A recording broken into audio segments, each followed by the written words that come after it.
Whoever at the end of this next challenge is in the top 3 is going into basically WSL finals.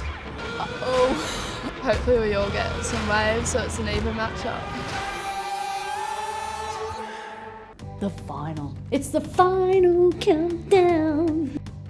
Nixie's been harbouring an issue with her shoulder, and we knew that that could potentially sabotage her chances. But she's so stoic and so strong that she never really let in or let on as to how severe this particular injury is. My shoulder's killing me. Is it? Yeah, it feels so bad. I feel a little bit nervous.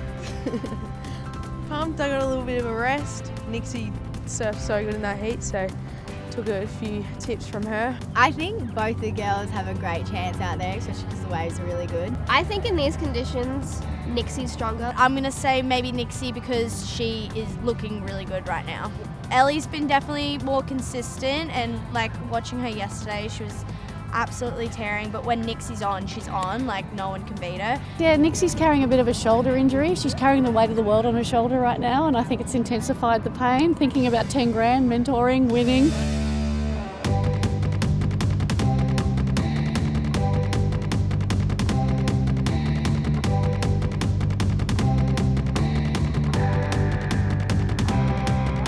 When it came to the first heat of the final, Nixie versus Ellie had been sitting on the beach watching Nixie. Nixie had got on a tear towards the end of that first heat and really had found the momentum and the right waves. I think Ellie went out a little bit too excited and Nixie got the nod from the judges. She definitely found the best waves, surfed them the best. Maybe Ellie was a little bit nervous, but you could sense that there was still that little bit of doubt in Nixie's mind about how her shoulder was going to cope in the event that it went to a best of 3.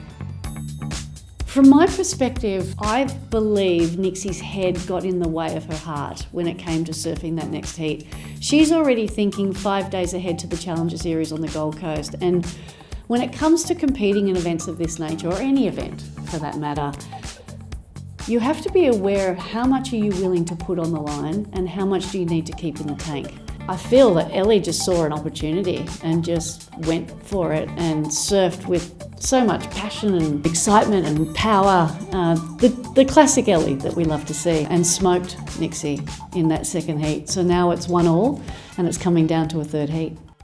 The waves were so perfect, offshore, light winds, sunny skies. I was like, I just have to go surfing. And while I'm out there, unbeknownst to me, there's some drama unfolding on the beach. They're both pretty cooked energy-wise, pretty fatigued. They've obviously discussed it and asking whether there's a possibility to split the prize money.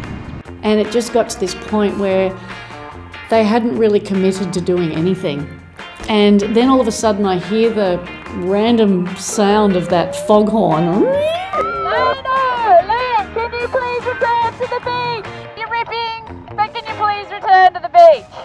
And I came in and that's when Chelsea alluded to the fact that the girls don't want to surf. I'm like, oh. Yeah. No. That's not going to happen. There has to be a winner. There has to be a winner. I'm not splitting it. These girls are going to surf, and this event is going to complete with one winner, not 2. That's the nature of life. That's the nature of competition. What's happening right here, right now is the only thing that really matters. If Nixie doesn't want to surf, then Nixie has to have the courage to go, I'm done, I'm cooked, I'm out. Not expect the compassion of her competitor to go, let's just split the prize money, let's just split it, let's just share it, because she feels sorry for you. That does not happen in the real world. That does not happen in competition.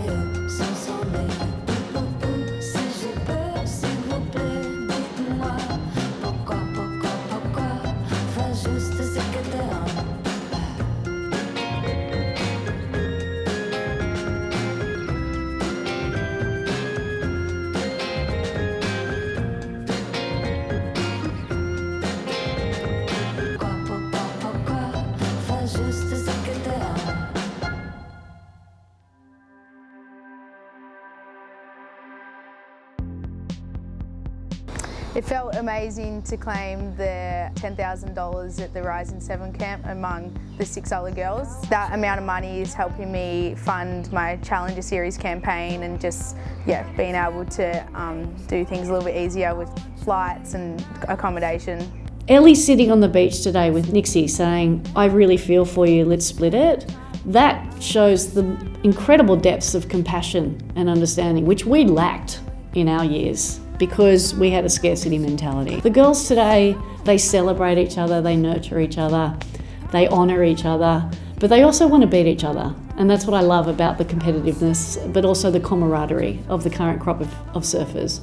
It's absolutely priceless to get those tips, that mentorship and that guidance that you can't get from anyone but Lane. So it's really, really proud that really stoked with the support from Surfing Australia and the effort that the team there and Lane have put in to create something unique. And the winner of the Rising 7 High Performance Camp goes to Ellie Harrison. So with our generation, it was called Girls Can't Surf. I think the next generation, when we reflect on a new iteration of that, it will be Girls Can Rip.